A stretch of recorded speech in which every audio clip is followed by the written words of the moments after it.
to Season 6 of Unapologetically Woman. We're celebrating phenomenal women all across Kentucky who make no apologies for their perspectives or the impacts that they're making in the community. Today we're celebrating Connie Rayford. Connie is a wife, a mom, a grandma, and a founding member and board chair of the Lexington African American Sports Hall of Fame. And she's a retired safety officer from the Lexington Police Department. Unapologetically Woman, Connie Rayford, that's you. Congratulations. Thank you so much. So you are here with silver shoes and silver nails, and you have the nerve to have 23 grandchildren and one great-grandchild. It is such a blessing. I mean, they steal my heart, every last one of them. How do you keep all of it together? Well, it's hard sometimes, especially the names. I'm looking right at one of them, and I'll call one of them, and they're like, Gigi, because they do call me Gigi, and I absolutely love it. And so I'm like, you know your name, just answer me. Just answer me. You know I'm talking to you. Yes. That's what my mom used to say. You know I'm talking to you. So tell me about your time with the Lexington Police Department. Well, at 20 years old, I was hired, started off in communications, answering the 911.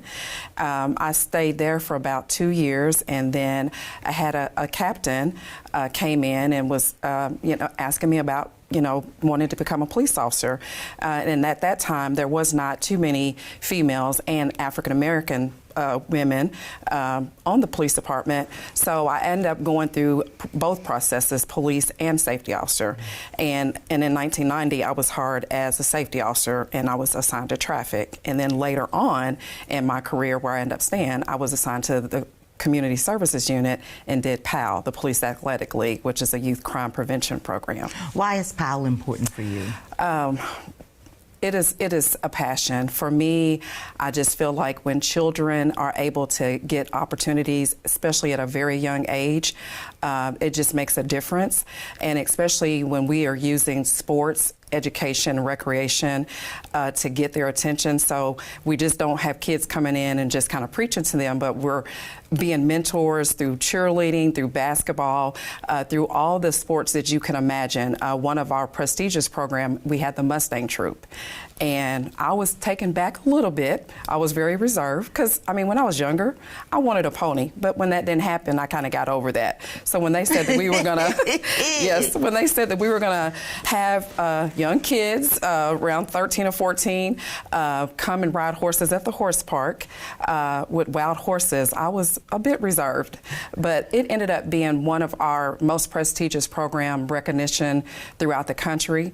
We actually, those kids, those original kids, actually was in the inaugural parade for President Clinton back in 1997. Wow, that is impressive. Because sports and activities and getting children involved in those kinds of things, especially sports, teaches every element that you need for life. Yes. Definitely. You're going to win and you're going to lose. Yes.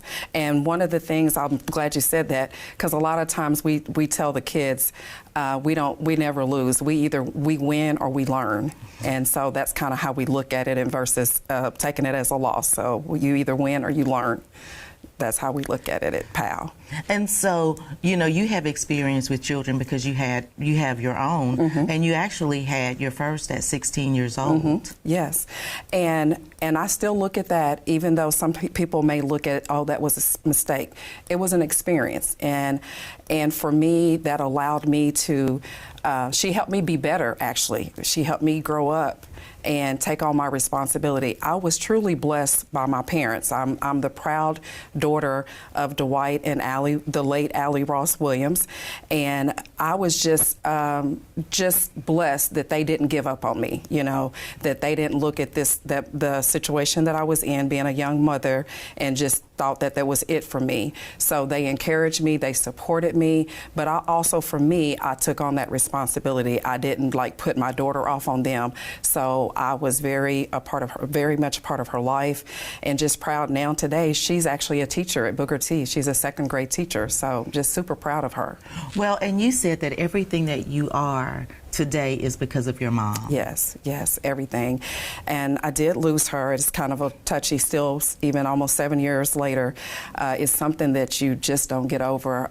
I mean, everything that I am is because of her. She just instilled a lot of great qualities.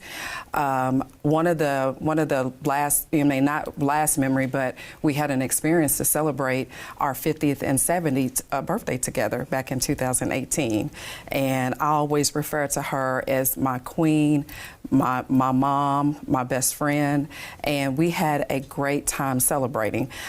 Little did I know that we did celebrate another birthday, but then in 2019 in June of that year, she did pass away. And she was very appreciative of me planning our 50th birthday and 70th, because she's like, you could do anything. You could go out of the country with your friends, and why did you just choose to do this? And I was like, why not, Mom? I mean, you deserve this, and it was just great that we got to celebrate that. And she's an April Fool's baby, and yes, and it fits her because she was just such a character. She was full of life.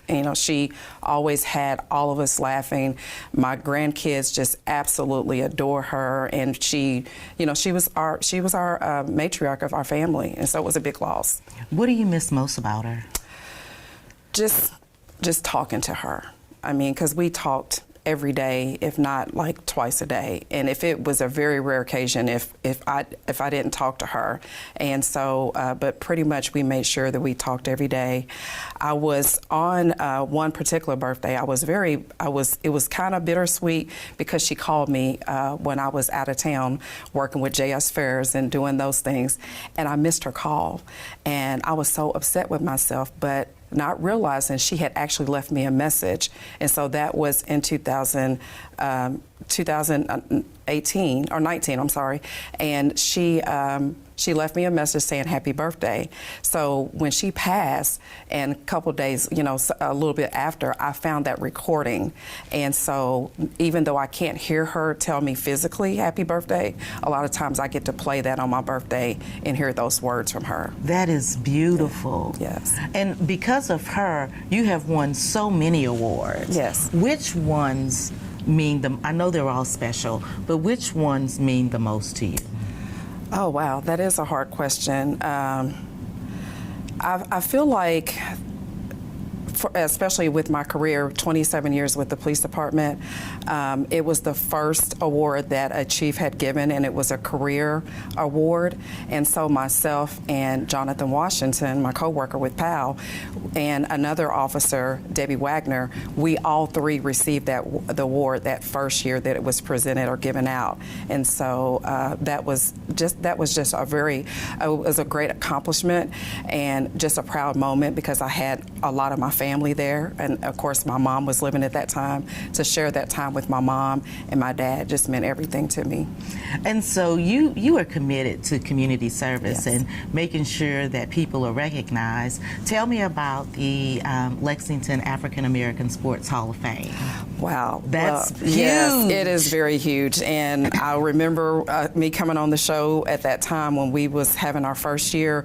But Bobby and Jennifer Jones are the founders, and Jennifer does happen to be my big sister. And I was just honored when they came to me and asked me if I would take on being the chair and to do this great thing for our city, to preserve history and honor those people that paved the way for us. So I'm just still floored about being a part of this. And actually, this is our 5th year. It's a shameless plug. So this is our 5th year for the Sports Hall of Fame. Yes.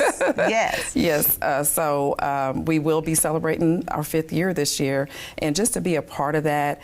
And for me, I'm on the calls to let people know that they've been selected, and those moments are just absolutely priceless. To hear people cry and just say they thought they had been forgotten, and then we get to call them and tell them that they are going to be honored because they never got those recognitions.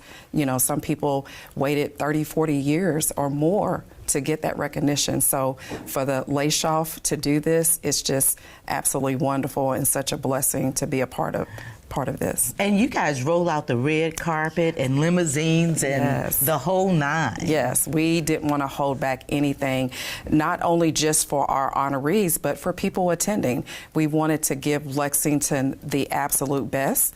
We feel like we deserve the best. And I know that, Bobby, when we was planning like 2 years before we even had one, we talked about if we couldn't do this the best, we would wait until we got whatever funding. But we, in 2022, we did it the best, and we had over 1,000 people the first time, our first year. Wow, Yes. that's incredible. That's incredible, and I can't imagine what you feel like when you hear the voices on the other end of the phone. Oh yeah. It's amazing. I've been able to call a lot of people that I had never known, heard about them, especially back in the segregated time. I would hear stories about them, and then to be on the phone with them and let them know that they're going to be honored is just absolutely priceless. A couple of my PAL coaches, volunteers, they have been honored, and just to call them something that they just didn't expect, and they're just truly blessed by what we're doing. So you do so much, and so I'm going to kick it to you to talk to young girls and young women, that may be looking at you, for some advice or some encouragement. What words would you say to them? I would say stay encouraged. Stay encouraged, regardless of the situation that you may find yourself in. Never give up. Respect yourself. One of the things that I used to have on my trading card with the police department was the 3 R's, and that's to respect yourself, respect others, and take responsibility for your actions. Be accountable. But to also know that as long as you work hard in life, that you can obtain anything. The sky is not even the limit. We can go beyond that. So I would just say keep pushing, no matter the circumstances you may find yourself in, and that anything worth having is worth working for. Congratulations, Connie. Thank you so much. Thank you so much. It was a pleasure. Thank you so much for having me. Absolutely. You guys heard it from Connie. The sky is not even the limit. And regardless of what circumstance you find yourself in, do not ever give up. And continue to watch as we celebrate other phenomenal women just like Connie who are making changes in Kentucky on Unapologetically Woman. I'll see you soon.